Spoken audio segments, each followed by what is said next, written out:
Mesdames, bonjour et bienvenue à l'écoute de cette deuxième production de la semaine de votre revue de presse. Nous sommes le mardi 25 mai 2021 au Cameroun. À la une de cette édition Expression économique 10e législature, 7 députés déjà décidés.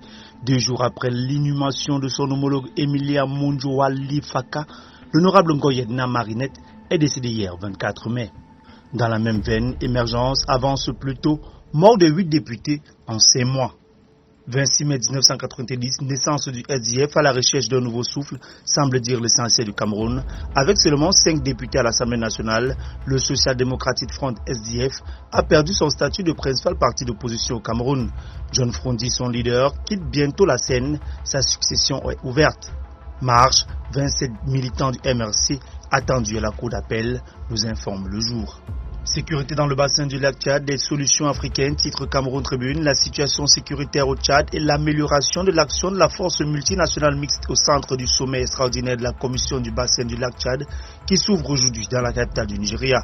Le président de la République sera représenté par le ministre d'État SGPR Ferdinand Ngongo.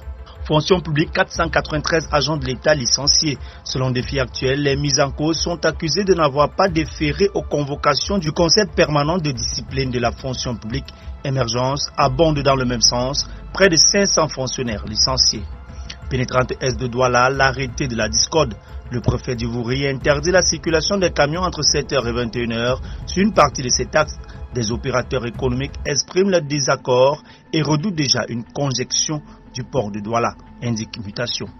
Covid-Gate, paniqué, des ministres sacrifient leur second. D'après Émergence, ils se réfugient derrière le pouvoir qu'ils leur ont délégué. Quand nos tuputus nous rattrapent, par Emmanuel Nubisingankam, peut-on lire dans le jour. Défi Actuel, lui, nous fait état du rapport controversé de la Chambre des comptes. Les conclusions des auditeurs, la Chambre des comptes qui ont fuité, sont une cascade d'allégations vivement contestées par les mises en cause.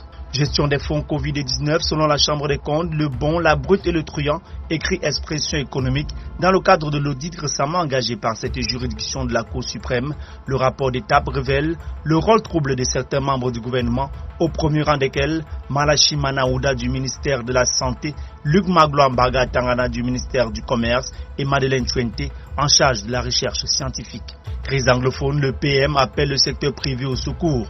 Lors de sa récente visite au siège du JICAM à Douala, le Premier ministre a appelé les capitaines de l'industrie à investir dans les régions en crise, indique Défi Actuel. Opération épervier chronique d'une cascade de haute trahison. Que faut-il retenir des multiples arrestations et condamnations des ministres directeurs généraux et autres hauts commis de l'État depuis le déclenchement de l'opération épervier en 2006? Combien de ces milliards de francs CFA ont-ils été restitués ou saisis? Paul Biya avait fait confiance à des personnalités en les nommant. En retour, ils avaient pillé les caisses de l'État. L'emprisonnement de ces personnalités au détriment de l'argent évaporé était-il la meilleure solution? Se demande Vision économique hebdo. Escroquerie, les usurpateurs de titres rôdent, nous fait remarquer Cameroun Tribune, plus de 20 cas enregistrés par la police judiciaire en l'espace de quelques mois. Beaucoup se font passer pour des personnalités publiques, opérateurs économiques et épouses d'hommes politiques, de ministres et directeurs généraux d'entreprises afin d'anarquer les plus naïfs. 1975-2020, le quotidien de l'économie pèse le poids du portefeuille de la BDECA au Cameroun. En 45 ans d'existence, la Banque de développement des États de l'Afrique centrale a investi dans plusieurs secteurs. Visite au JICAM, Joseph John Gouté répond au patronat. Selon l'essentiel du Cameroun, lors de sa rencontre avec les créateurs de richesses à Douala, l'allocution du Premier ministre a été l'un des moments forts de cette rencontre. Coopération, JICAM et AFD s'associent pour élaborer un code de bonne gouvernance des entreprises. La signature de l'accord relatif a eu lieu le 19 mai 2020 à Yaoundé, nous fait savoir le quotidien de l'économie. En sport football, Coupe d'Afrique des Nations 2021, complexe d'Olembe, le doute persiste.